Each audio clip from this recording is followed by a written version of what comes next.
حضرت یونس علیہ السلام مچھلی کے پیٹ میں کیسے زندہ رہے؟ آج کی جدید سائنس نے اس سوال کا جواب بھی دے دیا جو غیر مسلم ایک عرصے سے کر رہے ہیں۔ آج کی سائنس کہتی ہے کہ مچھلی کے پیٹ میں سانس لینے کے لیے کافی آکسیجن موجود ہوتی ہے۔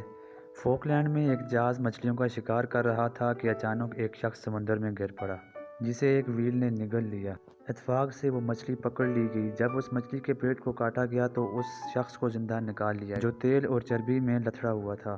2 ہفتے کے علاج کے بعد اس شخص کو ہوش آیا تو اس نے اپنی آپ بیتی سنائی۔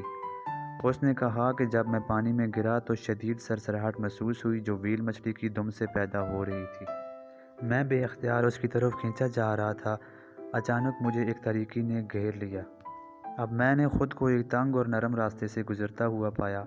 کچھ دیر کے بعد میں نے محسوس کیا کہ میں ایک مچھلی کے پیٹ میں موجود ہوں جہاں اندھیرا ضرور تھا مگر سانس لینے میں کوئی دشواری نہیں تھی۔